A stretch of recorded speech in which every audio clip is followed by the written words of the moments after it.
निदेशालय ने national Herald money laundering मामले में कांग्रेस सांसद राहुल गांधी, सोनिया गांधी और ओवरसीज कांग्रेस प्रमुख सैम पित्रोदा के खिलाफ चार्जशीट दाखिल की है।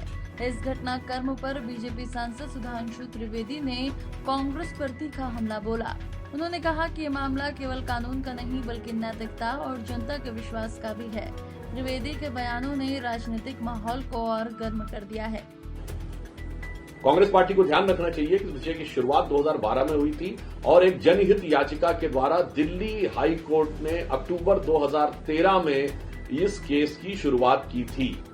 यानी ये मामला दर्ज तब हुआ था जब मोदी जी की सरकार आई भी नहीं थी। अतः कांग्रेस पार्टी का इस पर राजनीति करने का आधार नहीं बनता है।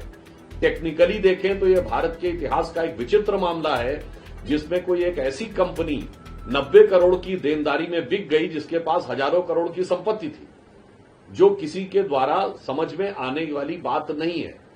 तीसरी बात यह थी कि कांग्रेस पार्टी के द्वारा इसमें 76% शेयर सिर्फ राहुल जी और सोनिया जी के पास थे। मतलब राजनीतिक दृष्टि से बहुत साफ दिखाई पड़ता है कि 2/3 से अधिक सिर्फ आपके पास रहेगा और बाकी किसी के पास नहीं। और मजे की बात यह है कि बाद में ये ने तय किया कि प्रकाशन बंद हो जाएगा और प्रॉपर्टी के बिजनेस में काम करेंगे। ये अपने आप में बड़ी विचित्र बात है। मैं एक नैतिक प्रश्न पूछना चाहता हूं। कांग्रेस के लगातार 5-6 दशक तक सत्ता में रहने के बावजूद कांग्रेस के अनुसार स्वतंत्रता संग्राम सेनानियों को समर्पित पंडित जवाहरलाल नेहरू जी के द्वारा स्थापित ये तीनों अखबार इस कदर घाटे में कैसे चले गए कि वो बंद हो गए। कांग्रेस सरकारों ने उन्हें कोई सपोर्ट नहीं किया। बाकी तो छोड़िए, क्या कांग्रेस कार्यकर्ताओं ने भी सपोर्ट नहीं किया?